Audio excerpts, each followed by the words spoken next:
Our word of the month is our biggest word, and that word is individuality. Remember, we have our little thing. Individuality, individuality, individuality. And someone help me, what's the definition? What's the definition right back there? Discovering who you are meant to be. That's right, discovering who you are meant to be. So if we did our thing, it was like individuality, individuality, individuality, discovering who you're meant to be. Right? It all makes sense. We made our little individuality song to help us remember that we are trying to discover who we're meant to be. And our verse of the month is found in Psalms chapter 139, verse 14. Someone help me read.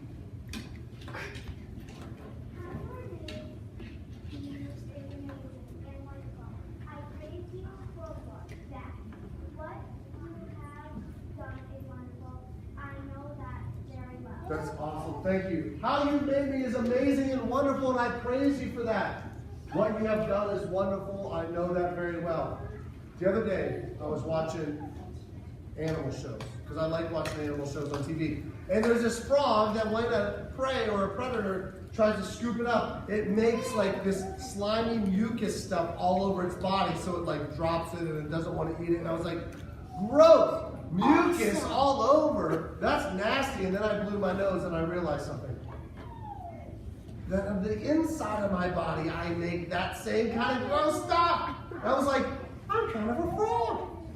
They make mucus on the outside and I make mucus on the inside of my nose. That's gross and cool all at the same time. Awesome. And we have shells on our fingertips and our toe tips that we call nails. And I grow hair on my arms and on my legs like a bear. I'm like a lot of different animals all mixed together. But you see, God has made us all so amazing and wonderful with these different abilities and talents and skills to help keep us functioning.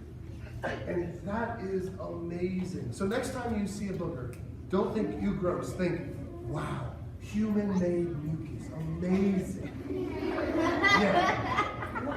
Yeah, and the big idea we're going to look at today is that God made me to make a difference. God made us to make a difference. Just like any great inventor, they see a problem and they make something to fix that problem. Thomas Edison, we know he made the light bulb and he tested thousands of different kinds of grass and tree and bark and filament to figure out how in the world to get a light to shine so bright for so long. And now we have lights that can change colors at a whim. We have dimmable lights. We have bright spotlights. We have all kinds of different lights because of one guy said, I see a problem and I want to make a difference. And that was darkness was his problem. Henry Ford, who invented a car, he was like, I don't want to ride on a horse anymore. Hey, I don't want to scoop poop. Let's make a car when it doesn't poop. That's great. All right? He saw a problem. It probably wasn't poop. But he wanted to fix it. He wanted to make a difference. And just like that, boys and girls, God made us to make a difference. The skills and abilities and talents like we've been talking about are inside of you to make a difference. And so we're going to talk about that a little bit today. There was a guy in the Bible named Timothy. And Timothy was a lot like you guys. But he grew up in a city called Lystra, with his mom and dad and his grandma. And his childhood was pretty much the same. His dad, though, he was a Greek and he didn't believe in God. He didn't believe in God. And so his dad didn't have any kind of faith, but his mom and his grandma were Jewish. They believed in God, Yahweh. And however, they hadn't heard of and didn't believe yet in Jesus. They didn't know about Jesus. And one day, two missionaries came to their city, Paul and Barnabas. Paul and Barnabas came to Lystra. And they started telling everybody about Jesus. And it was great. And people were learning about Jesus. They were becoming Jesus followers. They were becoming Christians. And Timothy's mom and grandma were two of those people. And when Paul and Barney left, Timothy's mom and grandma started going places like church, little groups and little meetings to learn more about this Jesus guy, to grow in their faith. And they taught Timothy all the things. And he grew up, just like you, learning about Jesus. Later, when Timothy was a teenager, Paul came back. And when Paul was there, he met up with Timothy. And after talking with Timothy, Paul knew there was something special in Timothy. And so he said, Timothy, I want you to come with me. I want you to be a missionary too. Timothy couldn't believe it. His mom and grandma were like, you should go. You should go. I believe in you. You have a talent, Timothy, to tell people about Jesus. Do it. And so he left. And Paul took him to a city called Ephesus. And Timothy became a pastor in Ephesus, telling people about Jesus. However, he was younger. And there was a lot of older people who were saying things like, Timothy, when you grow up, you'll know that what you're doing is not the right way. Timothy, son, I know that you are in charge and Paul put you in charge, but let's be honest, you just have a lot of growing up to do before you're going to be able to lead people like me. A lot of older people were looking down and not even listening to Timothy because they were like, you're young and I'm old, therefore I should be the one in charge. And you guys might feel this sometimes, like we're kids, like our parents say, this is how it is, and we have to listen. Our teachers say that. But sometimes we get to teach our parents something. And so Paul told Timothy this. Paul wrote a letter to Timothy, and he said this. Don't let anyone look down on you because you're young. That's what Paul said right off the bat. Timothy, don't let anyone look down on you because you're young. Set an example for the believers in what you say and how you live. Also, set an example in how you love and what you believe. Show the believers how to be pure. How many people have ever gotten a chance to teach your mom or dad something new that they didn't know, and you're like, oh, I can show you how to do that. And they were like, okay. Yeah, you guys got to set the example for your parents. I remember my mom and dad, they never grew up with the internet. The internet came around when they were like older than me.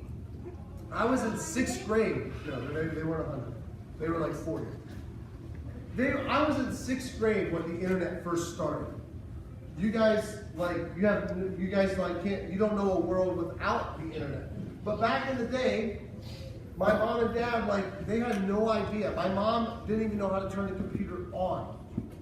So I had to teach my mom how to turn the computer on. And my dad didn't know how to get to something. So I got to show my dad how to do it. And he said, all right, Jesse, you show me. You're the teacher. How do I do this? And even though I was way younger than him, just a teenager, I got to show my dad and mom how to use this new thing in our house called a computer. And for Paul and Timothy, they're saying, hey, Timothy, don't worry about how young you are. Be the example for what they should do. So for our song Rainbows, I showed you the motions, right? I gave you the example of what they should look like. And then when we sang it, you guys followed my example. You followed what I did. We can be the example for our parents. Look, set an example of how you love. Sometimes our parents or grown-ups, it might be complicated for them. They might have been hurt before. They might have been upset before. And it's hard for them to show kindness to everyone. But we can be the example when something happens at school and our parents maybe get upset, like, I can't believe they did that, I'm going to call their mom. We can say, hey, I want to be an example of love and forgiveness. I want to be an example of God's love to the bully at school. I want to be an example to the homeless man who needs some money. I want to be an example of what God's love should look like and how to live a pure life. And we can show our parents, we can show grown-ups how to live. And now, here's the thing. I know for a fact, so many of your parents are fantastic Christians. And they are really good examples for you. But boys and girls, that doesn't mean they're the only grown-ups that you know. You guys are oftentimes examples for me of how to be a better pastor, how to be a better Christian. The way you guys treat each other sometimes is an example for me. You guys help me know what to do. Our big idea is that God made you, God made me to make a difference. Don't ever let someone look down on you and say that because you're too young to make a difference. Paul believed Timothy wasn't too young, and I believe you are not too young to be an example. You were made to make a difference, and I can't wait to see the differences you make. Our hands be full, our heads be bowed. That's right. Dear Jesus, thank you so much for this day, and thank you for the boys and girls who are here today, God. And I just pray that you are with us this day. Help us, God, be the example of your love and purity to those around us, especially those older. Don't let anyone look down on us because we're young, and let us not wait till we're adults to make a difference, because God, we can make a difference now. Timothy was just a teenager when he was making a difference in Ephesus, and we can make a difference in Brookings right now, before we're an adult, for your kingdom. And we love you, God, and we pray this all in your name. Hey guys, thanks for watching our video today. If you liked what you saw, make sure you click like down below and subscribe to KidsPoint TV. Also hit that little bell icon, that way you can be notified anytime we upload a video. Hey, thanks for watching, guys. Have a great day.